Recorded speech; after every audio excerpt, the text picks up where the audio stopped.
మనం ఇంట్లో పెంచుకున్న వెజిటబుల్స్‌తో కుక్ చేసుకొని తింటే ఆ సాటిస్ఫాక్షనే వేరు కదా! కెనడాలో అమ్మకి బోర్ కొడతదని ఏదో 4 కుండీలు తెస్తే, అమ్మ విచ్చలవిడిగా మెంతి కూర మాత్రం పండించేస్తోంది. మరి అదే కదా కాస్త తొందరగా హార్వెస్ట్ చేసుకోగలిగేది. And obviously green leafy vegetable కదా! సో, సూపర్ హెల్తీ కూడా. ఇంకేదైనా ఈజీగా అండ్ ఫాస్ట్‌గా గ్రో చేసుకోవచ్చా పాట్స్‌లో? నాకు కామెంట్స్‌లో చెప్పండి అలా ఏదన్నా ఉంటే. అసలు మెంతి కూరని ఎన్ని విధాలుగా చేసుకోవచ్చో తెలుసా? ఇదొక కాంబినేషన్ వెజిటబుల్ అనిపిస్తది నాకు. ఎందుకంటే దీన్ని నాన్ వెజ్ కర్రీస్‌లో వేసుకోవచ్చు. బీరకాయ మెంతి కూర, ఆలు మేతి ఇంకా చాలా చాలా చేసుకోవచ్చు. నేనైతే ఈరోజు మెంతి కూర పప్పు చేస్తున్నాను. ఎంత ఫ్రెష్‌గా ఉందో కదా! మెంతి కూరని బాగా వాష్ చేసి సన్నగా కట్ చేసుకొని నానబెట్టిన కందిపప్పులో వేయాలి.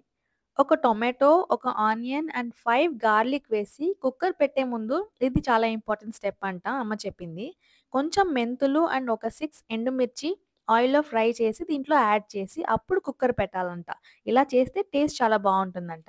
ఇంక పప్పు ఉడికాక దాంట్లో చింతపండు రసం, సాల్ట్ యాడ్ చేసి పోపు ఏసి లైట్‌గా ఉడికిస్తే అంతే టేస్టీ మెంతికూర పప్పు ready. Please do like, subscribe and thanks for watching.